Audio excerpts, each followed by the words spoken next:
Okay, children, today we are starting the next topic, and next topic is radius of gyration. Basically, we are discussing the rotational motion and different terminology which are used in rotational motion.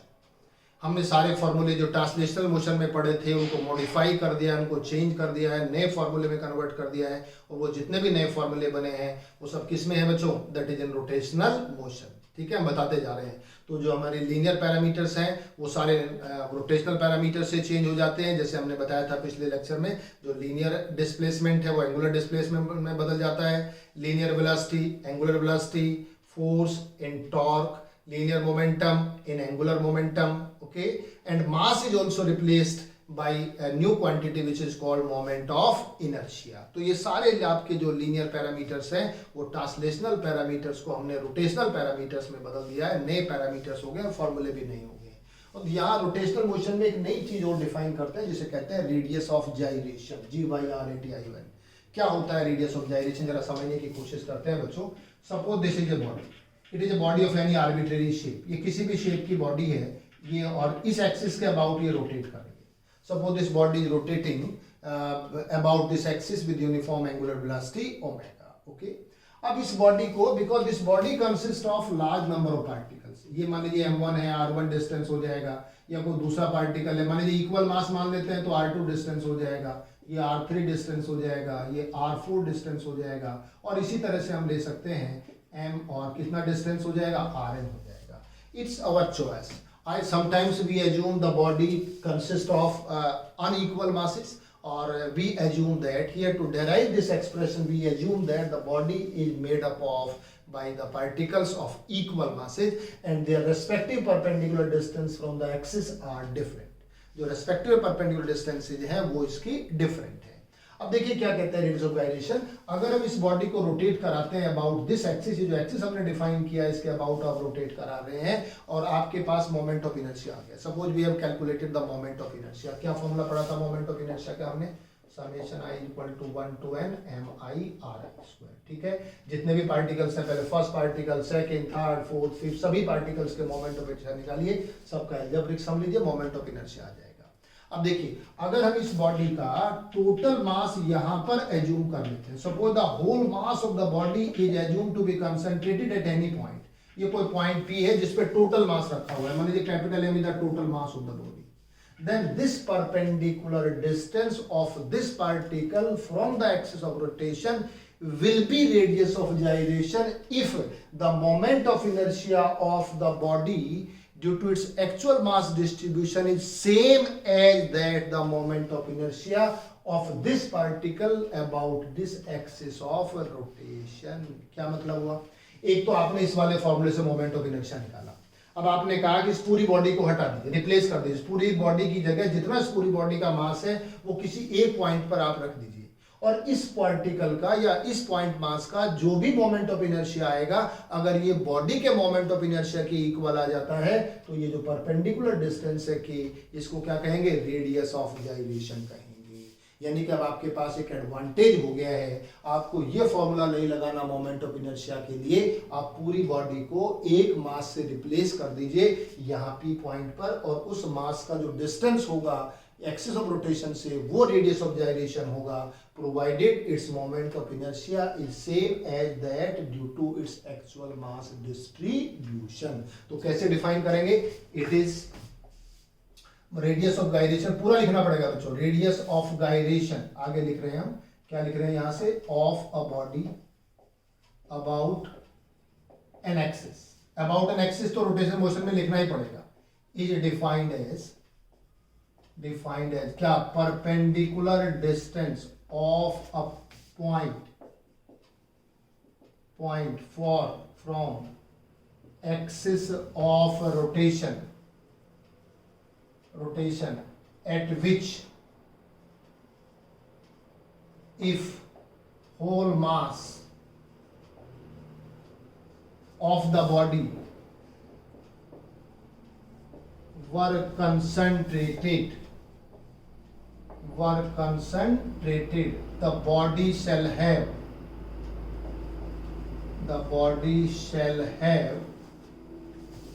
same moment of inertia as due to its actual mass distribution. Actual mass distribution. Actual mass distribution.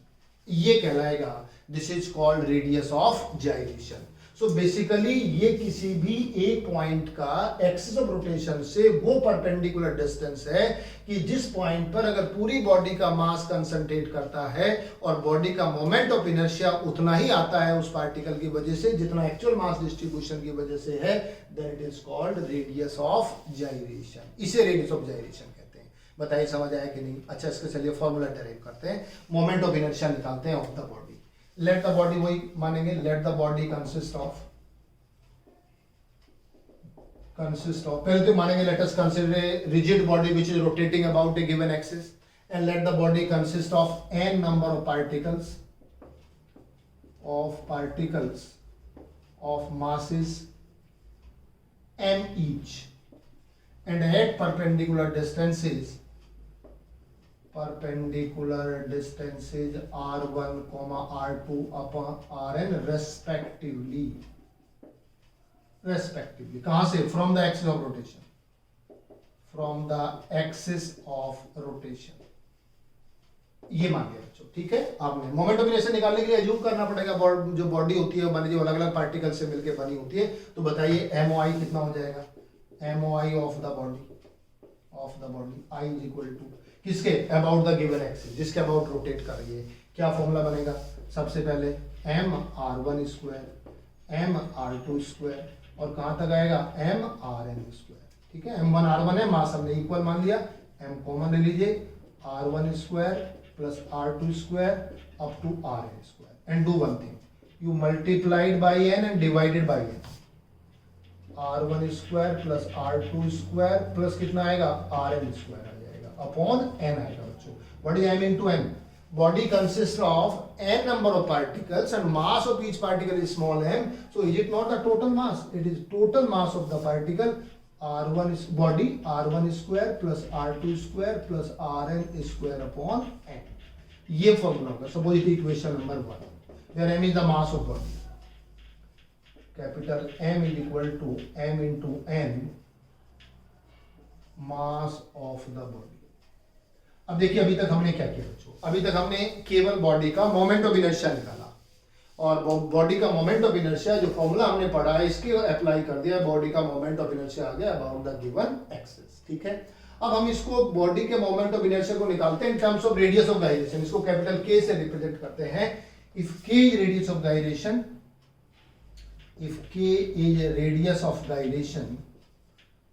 जिसको radius of gyration generally आप कहते हैं, क्या होगा radius of जाइरेशन से? बताइए कितना आ जाएगा बच्चों? Then I is equal to m total mass and k square. Is it not?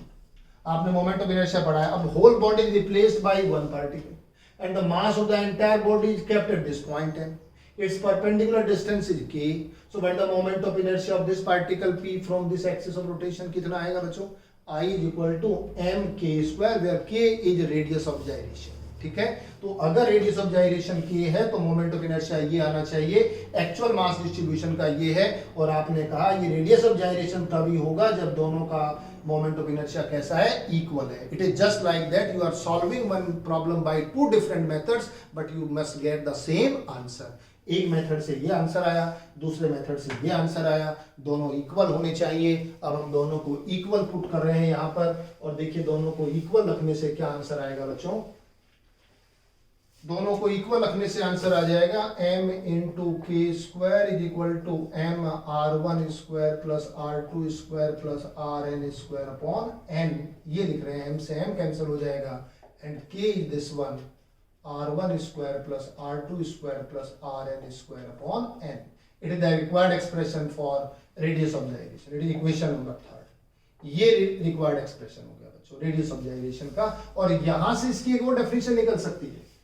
is mathematically on the basis of this formula you can define radius of gyration of a body about a given axis. क्या हो जाएगा? इसे कहेंगे root mean square of perpendicular distances of the particles of the body. अब ये कहाँ से आया बच्चों, रूट मीन स्क्वायर। देखो सबसे पहले आपने क्या किया, स्क्वायर किया, जितने परपेंडिकुलर डिस्टेंस था कितना था, r1 r2 r3, फिर मीन लिया, r1 square r2 square r3 square rn square, ये सबका स्क्वायर कर दिया। अब इनका मीन लो, मीन लेने के लिए क्या करते हैं आप, ऐड करके और n से क्या कर देते हैं, डिवाइड। तो मीन भी हो गया और स्क्वायर भी हो गया, और फिर क्या ले, रूट ले, ये अंडर रूट ले लिया आपने, तो इसे कहेंगे रूट मीन स्क्वायर, किसका, ऑफ परपेंडिकुलर डिस्टेंस, कौन सा, ऑफ द मास पॉइंट्स, कहां से, from the axis of rotation. तो बेसिकली ये रूट मीन स्क्वायर वैल्यू है of the perpendicular distance from the axis of rotation. So this is another definition of radius of gyration. ये भी radius of जाइरेशन की definition होगी बच्चों, ये भी डिफाइन आप कर सकते हैं। और इसको हम, ये किन किन चीजों पे डिपेंड करता है, obviously it will depend on the position of the axis of rotation and orientation of axis of rotation. It will depend the distribution of mass, it will depend the size of the body and shape of the body. तो ये depend करता है बच्चों, this radius of gyration depends on the parameters first, which one, position of axis of rotation। अगर हम axis of rotation की position change कर देंगे तो ये भी बदलना पड़ेगा, ये मोमेंट ऑफ इनर्शिया जिससे निकालते हो आप, ये चेंज करेंगे। मीन जिन जिन चीजों पर मोमेंट ऑफ इनर्शिया डिपेंड करता है उन्हीं पैरामीटर्स के ऊपर ये भी डिपेंड करेगा। और दूसरा आपने बताया ओरिएंटेशन पर डिपेंड करेगा, थर्ड ये करेगा size and shape of the body, and last पड़ेगा it the actual mass distribution. Actual mass distribution, किस तरीके से मास का डिस्ट्रीब्यूशन है, so it will depend on mass distribution of the body, ठीक है। On the parameters the radius of gyration will depend. तो बच्चों this is all about this radius of gyration, and इस सबको समझ आ गया होगा बच्चों क्या होता है रेडियस ऑफ जाइरेशन। अब इसके बाद में हम next we come to the relation between torque and moment of inertia. अब देखिए कुछ चीजें आपने पढ़ ली, आपने यहाँ पर फोर्स का रिप्लेसमेंट पढ़ा था टॉर्क, पी का रिप्लेसमेंट पढ़ा था एल, मास का रिप्लेसमेंट आपने पढ़ दिया है आई, ठीक है। और कुछ पैरामीटर्स आप पहले से जानते हैं, वी का रिप्लेसमेंट ऑलरेडी आपने ओमेगा पढ़ा था, और ए का रिप्लेसमेंट आपने अल्फा पढ़ा था, ठीक है। अब ये कौन से पैरामीटर्स थे जो हमने ट्रांसलेशनल मोशन में काइनेमेटिक्स में पढ़े थे, ये सब वो पैरामीटर्स हैं जो हमने रोटेशनल मोशन में अब हमने स्टडी किए हैं। अब देखिए हम रिलेशन निकालना चाहते हैं टॉ और आई के बीच में, और किस में, एल और आई के बीच में। We want to establish relation between tau and I. Tau is a new quantity, I, why? Because in Newton's second law we have a relation F is equal to m into a। अब हम इस फॉर्मूले का replacement चाहते हैं, क्या बनेगा। दूसरा हमने पढ़ा था यहाँ पर L F is equal to dp by dt भी पढ़ा था आपने, और P और m भी रिलेशन पढ़ा था, P is equal to mv। ये दो रिलेशन है, इसका नया रिलेशन चाहते हैं और इसका नया रिलेशन एस्टैब्लिश करना चाहते हैं। ये क्या है, F is equal to m, हम इसका नया फॉर्मूला बनाना चाहिए। और देखिए सिमेट्री से क्या आना चाहिए, पहले से हम यहाँ इसको फिर बाद में डेराइव भी करेंगे।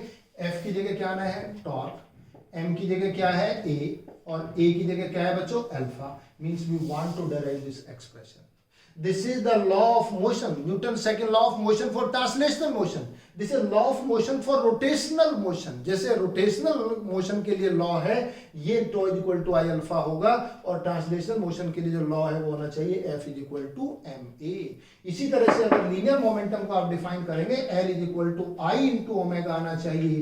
पी का रिप्लेसमेंट एल है, एम का रिप्लेसमेंट आपने आई बनाया, वी का रिप्लेसमेंट आपने ओमेगा बताया। तो सारे फॉर्मूले सिमेट्रिकल हैं, ये फॉर्मूले आना चाहिए सिमेट्री से। आता है या नहीं आता है, let's try to derive. So first we are going to establish the relation between tau and I. So we are finding a relation between tau and I. Tau is, what is tau? It is a torque and this is moment of inertia. देखिए कैसे करें, बड़ा simple है बच्चों। Let us consider a body, ये point ले लीजिए, और यहाँ से बॉडी रोटेट करती है with uniform angular acceleration alpha. It is a body of any arbitrary shape, किसी भी शेप की आप बॉडी ले सकते हैं। And again let the body consist of large number of particles, this is mass m1, और इसका perpendicular distance कितना है, r1 है। ऐसे ही m2, और इसका perpendicular distance कितना हो जाएगा, r2 हो जाएगा, etc etc। And body is rotating with uniform angular velocity alpha। Let a body, a rigid body is rotating about an axis। कौन से वाला एक्सिस लिया हमने, O, और इसको क्या मान ले, y y डैश मान। या y इसको मान लीजिए, इसको y डैश कह दीजिए, O Y Y dash about a given axis भी लिख सकते हैं, अंडरस्टूड है जिसके अबाउट हमने दिखाया है, ठीक है, with uniform angular acceleration alpha, uniform angular acceleration alpha, okay. Let the body consist of, let the body consist of n number of particles, n number of particles of masses, बताइए कौन से लेंगे बच्चों, m1, m2 up to mn at respective perpendicular distances, कौन से वाला, r1 up to rn respectively, ये किसी बॉडी को आपने मान लिया बच्चों। हमें तो ये रिलेशन चाहिए between torque and moment of inertia. Torque और मोमेंट ऑफ इनर्शिया, टॉर्क तो हमें यहां से लेना पड़ेगा, तो हम पहले फोर्स निकालेंगे और फोर्स से किस पे जाएंगे, टॉर्क पे जाएंगे पहले। अब देखिए इसमें अलग अलग पार्टिकल की वेलोसिटी कैसी होगी, लीनियर वेलोसिटी डिफरेंट होगी, और इसका एक्सेलरेशन भी, लीनियर एक्सेलरेशन भी कैसा होगा, डिफरेंट होगा। अब हम पहले फर्स्ट पार्टिकल पे निकालते हैं, what is torque on first particle, ठीक है, फिर हम टॉर्क निकालेंगे on other particles. Now torque on first particle or particle of mass m1, particle of mass m1, बताइए इसको τ1 कह दें हम, τ1, ठीक है, फर्स्ट पार्टिकल है। क्या होता है टॉर्क का formula, force into perpendicular distance. मान लीजिए इसके ऊपर फर्स्ट पार्टिकल के ऊपर फोर्स कितना लगेगा, F1, और इसका परपेंडिकुलर डिस्टेंस कितना है, R1। देखो फर्स्ट पार्टिकल का परपेंडिकुलर डिस्टेंस कितना है, R1, और फर्स्ट पार्टिकल पे फोर्स कितना लगना चाहिए बच्चों, F1। What is F, Newton second law से, मास m1 इंटू क्या होना चाहिए, a, m इंटू a, और ये क्या हो गया, r1, m इंटू a, और a भी क्यों होगा, फर्स्ट पार्टिकल है तो कितना होगा, a1 होगा। भाई ये जो फर्स्ट पार्टिकल है इसका एक्सेलरेशन कितना है, a1, तो force on first particle will be mass into acceleration, m1 into a1, okay. And what is a1 now, हम जानते हैं a1 को r1 इंटू अल्फा होता है। What is relation between a and alpha, ये हमने एस्टैब्लिश किया है, a is equal to r alpha, यहाँ क्या किया हमने, v equal to R omega, ये रिलेशन हम पढ़ के आए हैं। तो a को हम क्या लिख रहे हैं, r इंटू अल्फा, a की जगह लिख दिया आपने r into alpha, r1 is the perpendicular distance and alpha is uniform angular acceleration. How can we say a is different, because velocity is different. जितने पार्टिकल है, जो वेलोसिटी फर्स्ट पार्टिकल की है इस पार्टिकल की उससे अलग होगी, nth पार्टिकल की अलग होगी, because each particle is traveling the different distances in completing one revolution. So since the distance traveled by the particle in the same time is different, so the velocity of each particle will be different, so the linear acceleration will be different. However, it is rotating with uniform angular acceleration. तो बताइए कितना आएगा बच्चों, ये m1 r1 square alpha, ये first particle का निकल गया बच्चों, ठीक है, alpha is uniform angular acceleration. Similarly torque on other particles, ठीक है, और किसके, about the axis of rotation, about the same axis of rotation, other particles का बताइए कितना आएगा, m2 r2 square alpha, second का निकालोगे, थर्ड का कितना आएगा, m3 r3 स्क्वायर अल्फा, और लास्ट का कितना आएगा, mn rn स्क्वायर अल्फा। तो जितने भी पार्टिकल्स हैं जिससे बॉडी मिलके बनी हुई है उन सबका आपने क्या निकाल लिया, टॉर्क निकाल लिया। जब ये रोटेट करेगी अलग अलग पार्टिकल पर कितना टॉर्क काम करेगा ये हमने फाइंड कर लिया है। अब हमें total torque on the body निकालना है, torque on the body about the given axis, about the given axis, जिस एक्सिस के अबाउट रोटेट कर रही है। बताइए टॉर्क में टोटल कितना आएगा, सबको ऐड कर दो बच्चों, m1 r1 square alpha, m2 r2 square alpha plus mn rn square alpha. Okay, let me write in this way, m1 r1 square, m2 r2 square, mn rn square, और multiply किससे कर दिया, alpha से, और इसको क्या लिखेंगे, is equal to summation i is equal to 1 to n mi ri square into alpha. Can we write it as? ये क्या है? What is this? What does this bracket represent? It represents this term, and this term we have already defined. क्या define किया हमने? बताइए इसको क्या define किया? It is equal to I into alpha. Where I? What is I? This is equation number first. This is equation number second. And this is equation number third where I is, किसकी जगह I लिखा है हमने, summation I is equal to 1 to n mi/ri square. It is moment of inertia of the body about the given axis, about the given axis. So what is fundamental formula of rotational motion, tau is equal to I into alpha. देख लीजिए ये formula derive होना था, ये already आपने लिखा हुआ है पहले. तो देखिए ट्रांसलेशनल मोशन में और रोटेशनल मोशन में बड़ी अच्छी एनालॉगी है, बड़ी अच्छी सिमेट्री है. वही सारे फॉर्मूले नए फॉर्मूले में कन्वर्ट हो जाते हैं with the parameters of the rotational motion. तो जिन बच्चों को ये सारे मोशन आता है अच्छी तरह से, वो रोटेशनल मोशन के सारे पैरामीटर्स के रिलेशंस भी एस्टेब्लिश कर सकते हैं. जैसे force is equal to mass into acceleration था, इसका नया फॉर्मूला आपको मिल गया है, tau is equal to I into alpha. बोलो इतनी बात समझ आई कि नहीं. और जैसे ही हमने रिलेशन एस्टेब्लिश किया, यहां से मोमेंट ऑफ इनर्शिया की और डेफिनेशन बन सकती है. देखिए कंसेप्चुअल क्वेश्चंस आते हैं. मोमेंट ऑफ इनर्शिया को डिफाइन कीजिए इन टर्म्स ऑफ टॉर्क. देखो कैसे करेंगे, स्टार क्वेश्चन ऐसे बनते हैं, यही हम क्वेश्चन बना देते हैं. Define moment of inertia, already we have defined 2 times. एक तो जनरल फॉर्मूला हमने इसलिए बताया था जिसमें algebraic sum of product of mass of the particles and the square of their perpendicular distances, respective perpendicular distances. दूसरा हमने मोमेंट ऑफ इनर्शिया को डिफाइन करें in terms of rotational kinetic energy. Here we are defining moment of inertia in terms of torque. तो देखिए I is equal to कितना हो जाएगा, tau upon alpha. और if alpha is equal to 1 then I is equal to tau. I किसके equal होगा, moment of inertia of a body about an axis is equal to torque on the body, कौन सा, rotating with unit angular acceleration about that axis. तो क्या define किया हमने, MOI of a body is equal to about an axis, about an axis is equal to the torque on the body about that axis and rotating with unit angular acceleration.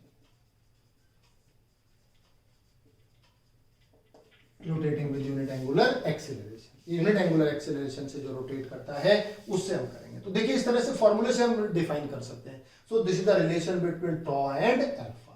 समझ आ गया, टॉ and आई, टॉ और आई के बीच में relation हो गए. अब इसी तरह से एक और रिलेशन हम इसमें ले रहे हैं बच्चों, and this is the relation between L and I. और अब हमें समझ आ गया कि हमें पास जो रिलेशन आएगा वो ये वाला आना चाहिए, एल इंटू आई.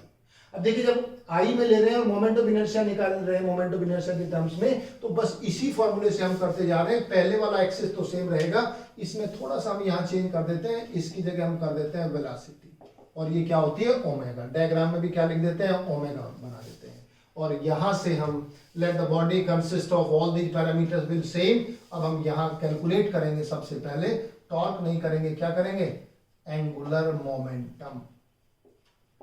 ठीक है, of the particle of mass m1. बताइए एंगुलर मोमेंटम L1 कितना होता है, it is moment of momentum. Formula क्या पढ़ गए हम, linear momentum and its perpendicular distance.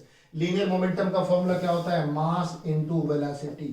और वेलोसिटी किसके इक्वल होता है, v is equal to r into omega. ये वाला रिलेशन, velocity v is equal to r omega, तो v को हमने लिख दिया r ओमेगा. और यहां से सॉल्व होने के बाद में क्या आएगा बच्चों, अल्फा.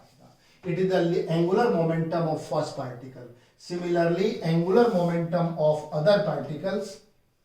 Similarly,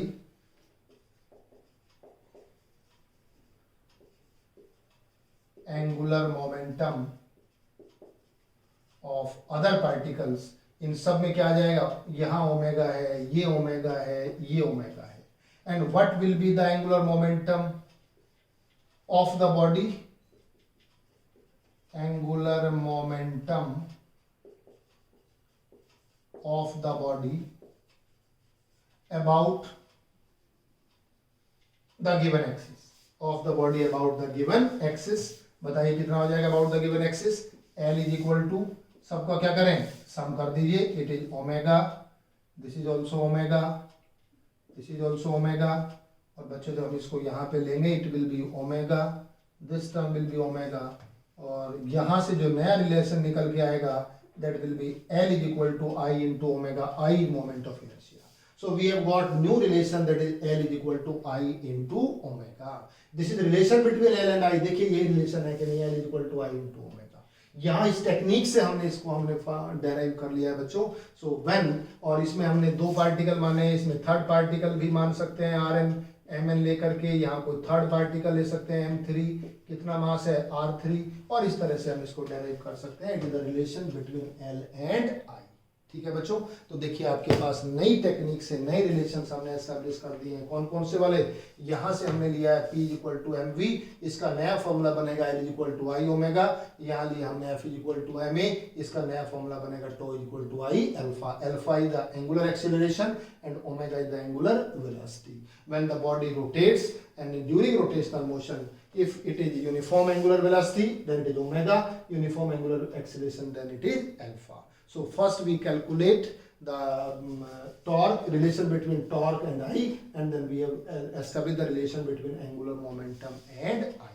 बोले बात समझ आई कि नहीं? And if again you have been asked to define moment of inertia in terms of angular momentum, you can make use of this formula. If omega is equal to 1, then I will be equal to L. So what is I? Moment of inertia of a body about an axis is equal to angular momentum of the body rotating with unit angular velocity about that axis. Okay? तो इस तरीके से हम I को फिर define कर सकते हैं, जैसे हमने I को टॉर्क की टर्म्स में डिफाइन किया है, I को L की टर्म्स में डिफाइन कर सकते हैं. पीछे वाली वीडियो में हमने I को रोटेशनल काइनेटिक एनर्जी के टर्म्स में डिफाइन किया था, जबकि I का फंडामेंटल जो डेरिवेशन वाला फॉर्मूला है वो ये वाला है. ये डेफिनेशन होती है फंडामेंटल डेफिनेशन. तो बच्चों, these are the relations between tau and I, L and I. तो आज हमने 3 टॉपिक इसमें कवर किए हैं. रेडियस ऑफ जाइरेशन, उसका फॉर्मूला, डेफिनेशन, एक्सप्रेशन, और फिर हमने एस्टैब्लिश किया relation between torque and moment of inertia, and last angular momentum and moment of inertia. Okay children, and we have compared the laws of translational motion with the laws of rotational motion. It's enough for today.